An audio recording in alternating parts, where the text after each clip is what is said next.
Hello everyone, and welcome to the channel. Today I would like to talk about progression in Diablo 4.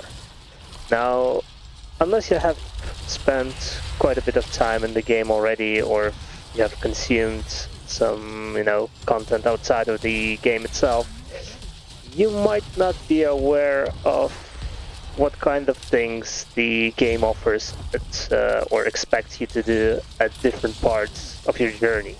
So I would like to add some clarity and hopefully help you out if you're feeling lost in the game.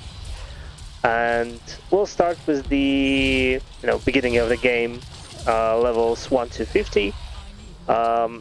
If it's your first character, you're probably doing the campaign, which is quite good and puts you on the rails. You go from quest to quest, defeat the bosses. Once you finally defeat the final boss of the campaign, you're let go into the wild, into the outside world, where you have the access to events and legions, world bosses, dungeons, and whispers, all the cool stuff. So you might be doing that, and at some point you'll think to yourself, well, all right, I've done all of that. What's there left to do, right? And this is where the first milestone comes in, which is the capstone dungeon. So the Cathedral of Light, I believe is the name, is the first capstone dungeon, which unlocks the next difficulty of the Diablo 4, which is World Tier 3, sorry. And yeah, this is your first goal that the game expects you to do around levels 45, 50. And once you clear that, you get the access to the World Tier 3, which unlocks a couple of new things. Most importantly, the new gear, so you get access to the sacred gear, and you also get some uniques that can drop from all sorts of content. You also get access to your first real endgame content, which is Nightmare Dungeons. Now, Nightmare Dungeons are your regular dungeons, except they get some affixes attached to them, such that they buff the enemies, and might also provide some buffs to you. But for the most part, they make enemies stronger, they increase their level, and they also give you more experience once you complete them, and they allow you to level up your glyphs.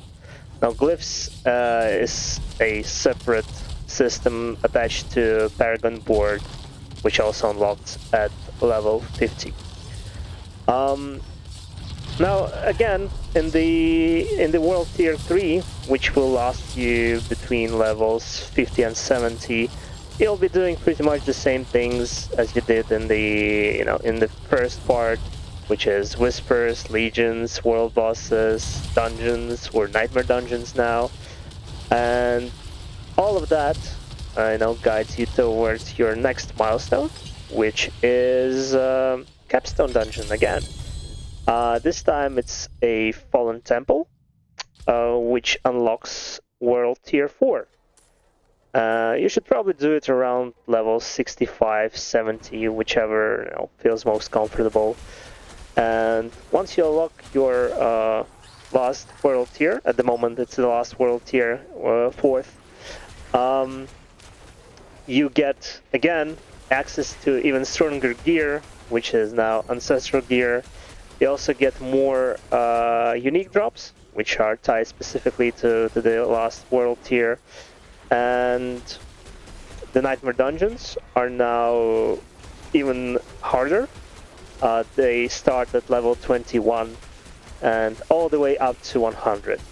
So this is the part where you spend majority of your time in Diablo 4. You'll grab your ancestral gear, and by the levels, I don't know, 75, 80, 85, you'll probably have all of the gear necessary for your build, all of the aspects. You'll probably find the uniques that you need, and you'll feel pretty much that your character is very strong. you're clearing dungeons easily, you're doing all of the content, and you might start wondering, well, alright, what's there left to do? Seems like you're, there are a couple of levels to do, but other than that, feels like you're done. But there are a couple more things that you could do. First of all, Nightmare Dungeons, level 100. At the moment, that's the maximum it goes to, so, that's one goal for you to chase, one milestone. Another thing, Uber bosses. You can start with the good old Lilith.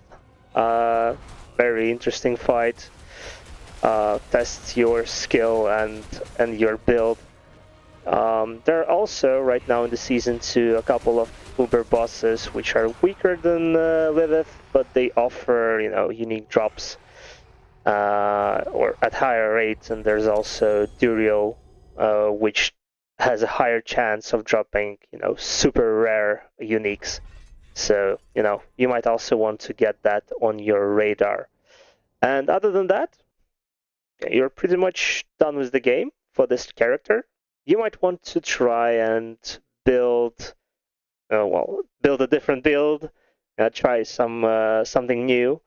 You can also collect items for your next character and make your next journey easier and faster with the access to your, build-defining uniques as early as level 80, or if you have some leftover uniques from earlier levels, even at level 60.